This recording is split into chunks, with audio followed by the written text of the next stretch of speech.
साथियों, एक समय की बात है। एक गांव में एक लड़की रहती थी। वो लड़की सुंदर नहीं थी और उसका कोई भी नहीं था। वह अकेले ही रहा करती थी। वह खुद ही मेहनत करती और अपने लिए 2 वक्त की रोटी का प्रबंध किया करती। यूं तो उसे 2 वक्त की रोटी मिल ही जाया करती, लेकिन फिर भी वह अपने आप से खुश नहीं थी। उसे दुनिया में सभी लोग सुखी नजर आते थे, सभी लोग खुशहाल नजर आते थे। उनका जीवन देखकर वह खुद को कोसा करती है, खुद को तरह तरह की बातें कहती। वह कहती थी, ईश्वर, आपने सभी को खुशहाल बना है, सभी को सुख दिया है, सभी को सुंदर बनाया है, तो मुझे क्यों नहीं?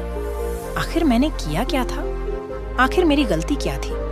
मैं जानती हूँ आप मुझसे कोई बदला ले रहे हैं। इसी प्रकार एक दिन वो अपने आप से नाराज होकर, निराश होकर एक पेड़ के नीचे बैठी हुई थी और रो रही थी। तब भी वहां से एक बौद्ध भिक्षुक भिक्षाटन करके गुजर रहे थे। उन्होंने जब उस लड़की को रोते हुए देखा तो वो उसके पास गए और उन्होंने उस लड़की से कहा, पुत्री, क्या बात है, तुम क्यों रो रही हो? इसका जवाब देते हुए वह लड़की उन बौद्ध भिक्षुक से कहती है, हे गुरुअल, मुझे कोई प्यार नहीं करता, मुझे कोई पसंद नहीं करता, क्योंकि मैं काली हूँ, मैं सुंदर नहीं हूँ और मेरे रंग को लेकर लोग मेरा मजाक बनाते हैं। मेरा कोई नहीं, मेरे पास तो धन भी नहीं है। इस दुनिया में हर कोई सुखी है, हर किसी के पास सब कुछ है, हर कोई अपना जीवन खुशहाली से जी रहा है, सभी के पास सब कुछ है, तो मेरे पास क्यों नहीं? आखिर मैंने क्या किया था?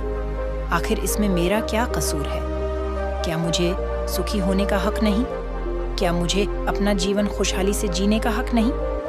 उन बौद्ध भिक्षुक ने उस लड़की की सारी बातें ध्यानपूर्वक सुनी और उसके बाद वह उस लड़की से कहते हैं, पुत्री, अगर तुम मुझे उस व्यक्ति से मिलवा दो जो अपने जीवन में सुखी हो, तो मैं तुम्हें एक ऐसी चीज दूंगा जिससे तुम सुंदर और सुखी दोनों बन जाओगी। उन बौद्ध भिक्षुक के मुख से यह सुनकर वह लड़की बहुत प्रसन्न हुई और तुरंत ही उन बौद्ध भिक्षुक से कहती है, हे गुरुवर, क्या सचमुच ऐसा हो सकता है?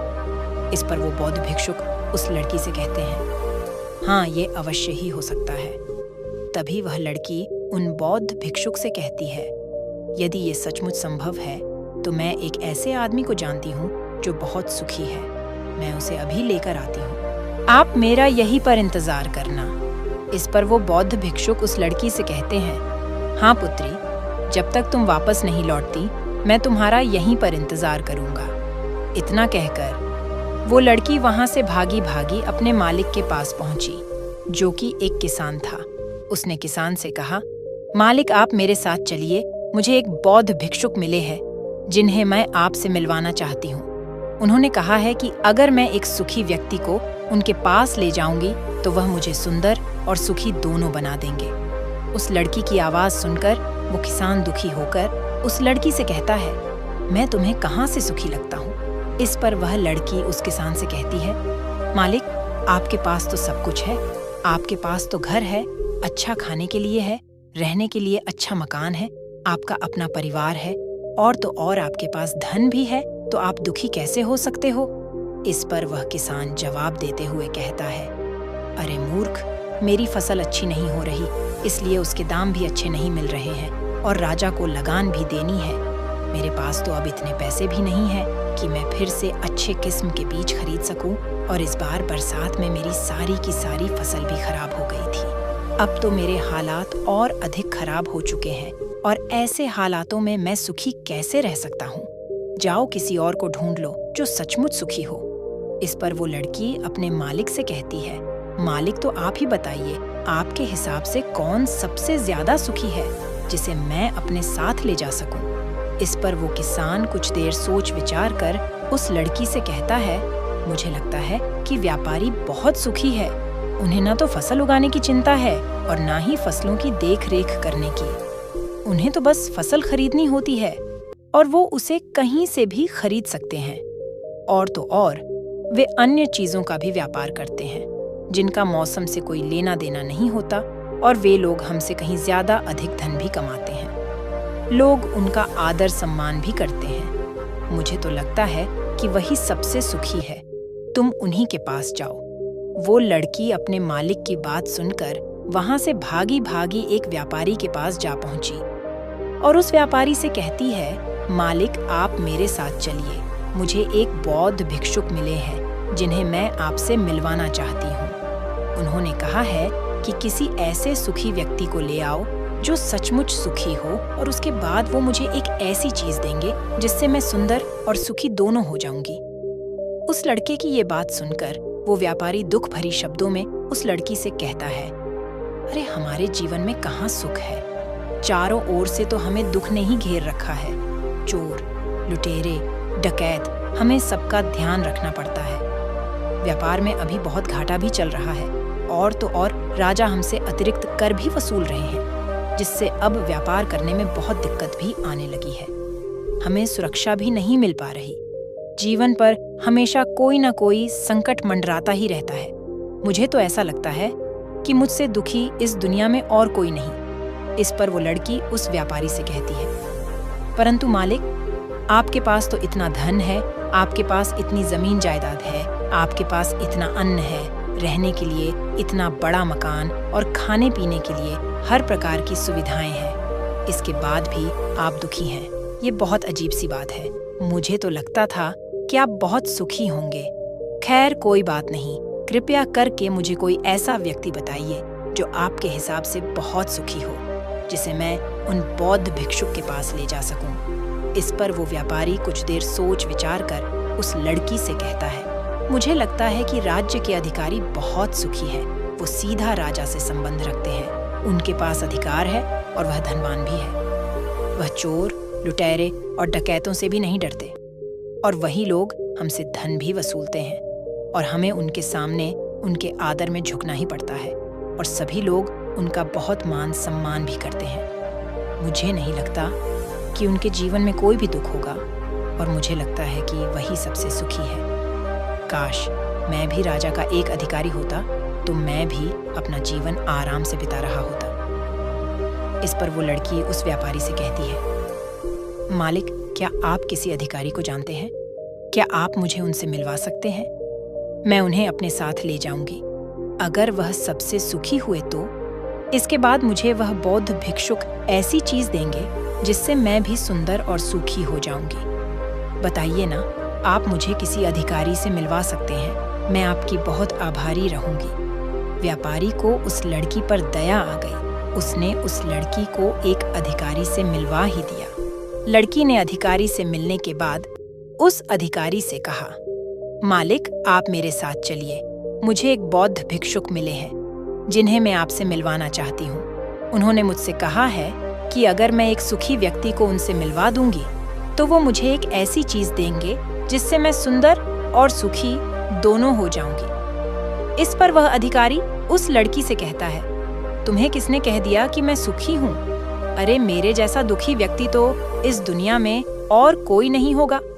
तुम्हें नहीं पता कि हम पर कितना दबाव होता है, हमारे ऊपर कितनी जिम्मेदारियां होती है। हमें हर एक आदेश को पूरा करना होता है और वो आदेश भी इतनी आसानी से पूरे नहीं होते। उनके लिए हमें कितनी मुश्किलें उठानी पड़ती हैं, कितनी दिक्कतों का सामना करना पड़ता है।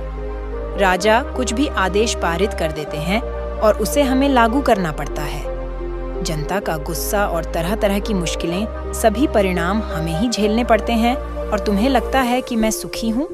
ऐसा कुछ भी नहीं है। अगर वो बौद्ध भिक्षुक तुम्हें सुखी कर दे तो तुम उसे मुझे भी मिलवाना।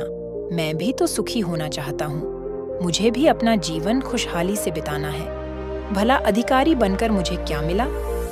रोज रोज की तरह तरह की तनाव। इस पर वो लड़की आश्चर्य से उस अधिकारी से कहती है, मालिक जहाँ तक मैं सोचती थी कि आप सबसे सुखी है, लेकिन आप भी सुखी नहीं लग रहे हैं। परंतु आपको क्या लगता है इस दुनिया में कोई ऐसा व्यक्ति है जो सबसे सुखी हो? क्या आप मुझे बता सकते हैं? मैं आपकी बहुत बहुत आभारी रहूंगी। उस लड़की की सारी बातें सुनने के बाद उस अधिकारी को उस लड़की पर दया आ गई। उस अधिकारी ने उस लड़की से कहा, देखो मुझे तो ऐसा लगता है कि इस पूरे राज्य में केवल एकमात्र व्यक्ति ही सुखी है और वह है इस राज्य का राजा। मुझे तो केवल वही सुखी लगते हैं। उन्हें किसी की सुननी नहीं पड़ती। वो नियम बनाते हैं, आदेश देते हैं, सुरक्षा कर्मियों से घिरे रहते हैं और सब उनके सामने झुकते भी हैं। ना उन्हें धन की कमी है और ना जमीन जायदाद की। सारी धरती को उन्होंने जीत लिया है। वह सबके मालिक है और सबसे उच्च वही है जो एकमात्र सुखी व्यक्ति है। काश मैं भी किसी राजा के घर पर जन्मा होता तो आज मैं भी बहुत सुखी होता। उस अधिकारी की ये सारी बातें सुनकर वो लड़की उस अधिकारी से कहती है, मालिक आपसे एक विनती है, क्या आप मुझे एक बार राजा से मिलवा सकते हैं? कृपया कीजिए, आपका बहुत एहसान होगा। मुझे बस एक बार राजा से मिलना है। मैं उनसे कुछ पूछना चाहती हूँ। लड़की का चेहरा देखकर अधिकारी को लड़की पर दया आ गई। उसने कहा, चलो ठीक है, मैं अभी राज दरबार ही जा रहा हूँ। एक काम करो, तुम भी मेरे साथ ही चलो और वहां पर राजा से तुम्हें जो भी पूछना है तुम पूछ लेना। इतना कहकर वो अधिकारी उस लड़की को राज दरबार ले गया। राज दरबार पहुंचने के बाद अधिकारी की विनती करने पर राजा उस लड़की की बात सुनने के लिए तैयार हो गए और उस लड़की को राज दरबार में बुलाया गया। राजा ने उस लड़की से कहा, बेटी, तुम अपनी बात निडर होकर कहो। तुम्हें क्या कहना है? तुम मुझसे क्या पूछने आई हो? इस बार वो लड़की थोड़ा घबराते हुए, थोड़ा डरते हुए राजा से कहती है, हे राजन, मैं एक संपूर्ण सुखी व्यक्ति को ढूंढ रही हूँ। मुझे एक बौद्ध भिक्षुक मिले हैं और उन्होंने मुझसे कहा है कि यदि तुम कोई ऐसा सुखी व्यक्ति मुझसे मिलवा दो तो मैं तुम्हें एक ऐसी चीज दूंगा जिससे तुम सुंदर और सुखी दोनों हो जाओगी। काफी लोगों से मिलने के बाद मुझे ये पता चला कि आप ही हैं जो इस दुनिया में एकमात्र सुखी व्यक्ति है। तो क्या आप मेरे साथ उन भिक्षुओं से मिलने चलेंगे? आपका बड़ा एहसान होगा राजा। उस लड़की की बात ध्यानपूर्वक सुनते हैं और उसके बाद जोर जोर से हंसने लगते हैं और उस लड़की से कहते हैं, अच्छा, सबकी तरह तुम्हें भी लगता है कि मैं इस दुनिया का सबसे सुखी व्यक्ति हूँ, लेकिन यदि कोई मुझसे पूछे कि इस दुनिया में सबसे दुखी व्यक्ति कौन है तो वह मैं ही हूँ। मेरे पास नींद है, मेरे पास आराम नहीं है, मैं आराम से सो नहीं पाता। अंग रक्षक हमेशा मेरे आसपास रहते हैं, उनके बिना मैं अकेले कहीं जा भी नहीं सकता। जरा से आहट होती है तो नींद टूट जाती है। डर हमेशा लगा रहता है क्योंकि मेरे दुश्मन मेरे घर में ही रहते हैं, जिनका मुझे पता तक नहीं कौन, कब और कहां से मुझ पर वार कर दे, कोई नहीं कह सकता। यहाँ बैठे सभी लोग मेरे दुश्मन ही तो हैं, वे सभी मेरे शत्रु हैं। यहाँ पर बैठा हर एक व्यक्ति मेरे राज दरबार का ही है, किंतु मुझे सब पर शक करना पड़ता है। हर एक सांस मुझे भारी मालूम पड़ती है। इतने बड़े राज्य की जिम्मेदारी उठाना इतना आसान नहीं। तुम्हें लगता होगा कि राजा के पास तो सभी ऐशो आराम है, धन है, दौलत है, जमीन जायदाद है, उनके पास किसी चीज की कोई कमी नहीं और इस हिसाब से तो उन्हें सुखी होना ही चाहिए। किंतु मैं तुम्हें बता दूं कि ये सब सुख नहीं देते। इस पर वो लड़की राजा से कहती है, हे राजन, क्षमा कीजिएगा, परंतु यदि सुख धन दौलत नहीं देती, राज्य नहीं देता, जमीन जायदाद नहीं देती, ऐशो आराम नहीं देता, तो क्या हुआ? कम से कम सुंदरता तो सुख देती है। इस पर राजा एक बार फिर मुस्कुराते हुए उस लड़की से कहते हैं, पुत्री, सुंदरता जो मैंने देखी है, जो लोग शकल से सुंदर होते हैं उनके मन सुंदर नहीं होते। वे लोग तो एक मुखौटा लगाए घूमते रहते हैं। वे दूसरों को दिखाते हैं कि मैं कितना सुंदर हूँ, लेकिन समय सबकी सुंदरता छीन लेता है।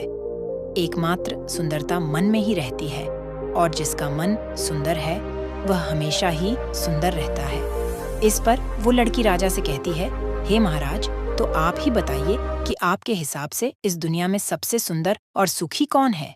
इस पर वो राजा लड़की से कहते हैं, पुत्री, मेरे हिसाब से तो एक गरीब व्यक्ति जो 2 वक्त की रोटी का प्रबंध कर सके, बस इतना ही, जो किसी तंत्र बिना, किसी बंदिशों के बिना, किसी भी दिशा में घूम सके, उसे कुछ भी छिन जाने का डर ना हो, कुछ भी लूट जाने का खौफ ना हो, जिसे रात को अच्छी नींद आती हो। मुझसे पूछोगी तो सबसे ज्यादा सुखी वही होगा और इस हिसाब से मैं तुम्हें देखता हूँ कि तुम सबसे सुखी हो। तुम्हारे पास नींद है, अच्छा मन है, चारों दिशाएं हैं और कोई डर नहीं, कोई साजिश नहीं, कोई षड्यंत्र नहीं, बस जीवन है, खुला जीवन। मेरे हिसाब से तुम ही सबसे सुखी हो।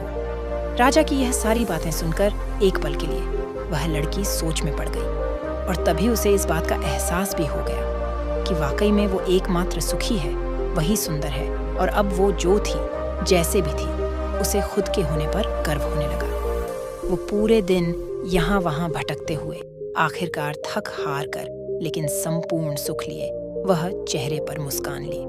प्रकृति से बातें करते हुए वह उन बौद्ध भिक्षुक के पास वापस लौटी और उसने उन बौद्ध भिक्षुक से कहा, हे गुरुवर, मैं यहाँ से गई थी तो मुझे लग रहा था कि मैं ही सबसे दुखी हूँ और मैं ही सबसे बदसूरत हूँ। लेकिन यहाँ से जाने के बाद जैसे जैसे मैं लोगों से मिलती गई, मुझे ये एहसास होने लगा कि इस दुनिया में सबसे सुखी व्यक्ति तो मैं ही हूँ। हाँ, ये बात और है, मैं किसी सुखी व्यक्ति को आपके पास ला ना सकी क्योंकि मुझे लगता था कि मुझे छोड़कर सब सुखी है। लेकिन बात तो कुछ उलटी ही हो गई। यहाँ तो मुझे छोड़कर सभी दुखी हैं। सभी को किसी न किसी चीज़ का डर है, कुछ खो जाने का डर, कुछ ना पाने का डर, खुल के ना जी पाने का डर। इस हिसाब से तो मेरे पास सब कुछ है। मैं खुशी से झूम सकती हूँ, गा सकती हूँ, जहाँ मन करे वहाँ जा सकती हूँ। और 2 वक्त की रोटी का इंतज़ाम करने के लिए मेरे पास ये हाथ और पैर भी है। मुझे किसी चीज़ का कोई गम नहीं। मेरे पास ऐसा कुछ नहीं जिसके खोने का डर मुझे सताए। इस पर वो बौद्ध भिक्षुक उस लड़की से कहते हैं, पुत्री, आखिरकार तुम्हें वह सुंदरता और सुख मिल ही गया। आपसे तुम सुंदर और सुखी हो। ये कहकर वो बौद्ध भिक्षुक वापस अपने आश्रम लौट गए और वो लड़की भी अब जान चुकी थी कि वही सबसे सुंदर और सुखी है। अब उसे किसी बात का कोई गम नहीं था, पर कभी अपने आप को अब कोसा नहीं करती थी, बल्कि वो अपने आप में हमेशा खुश रहती थी, हमेशा मस्त रहती थी। साथियों, हमें भी ऐसा ही लगता है कि हमारे पास कुछ नहीं और सामने वाले के पास सब कुछ है। वह कितना सुखी है, उसके पास हर चीज़ है, हर ऐशो आराम है, हर सुविधाएं हैं। किंतु ऐसा है नहीं, ये केवल आपके देखने का नजरिया है। असली सुख तो आपके पास ही है और वह है संतुष्टि। यदि आप अपने आप से संतुष्ट हैं, आपके पास जो कुछ भी है उसमें यदि आप खुश हैं, तो आपको कोई भी गम डरा नहीं सकता, आपको कोई भी दुख परेशान नहीं कर सकता। किंतु हमारी सबसे बड़ी तकलीफ यही है कि हम खुद को नहीं बल्कि दूसरों को ज्यादा देखते हैं। दूसरों से हम ज्यादा प्रेरित होते हैं और उनकी खुशी देखकर हमारे भीतर एशिया का भाव उत्पन्न होने लगता है। हमें तकलीफ होती है कि उनके पास इतना सुख कैसे है और हम इतनी दुखी क्यों हैं, क्योंकि हम केवल उनकी तरफ ही नजर गड़ाए हुए हैं। हमने तो अपने पास देखा ही नहीं कि हमारे पास क्या है। हम उस पर कभी ध्यान नहीं देते, बल्कि हम तो हमेशा इस पर ध्यान देते हैं कि हमारे पास क्या नहीं है। और यही नजरिया आपको दुख और तकलीफों की ओर ले जाता है। आप चाहकर भी सुखी नहीं रह पाते, क्योंकि आपने अपना नजरिया क्या नहीं पर गड़ा रखा है, वही।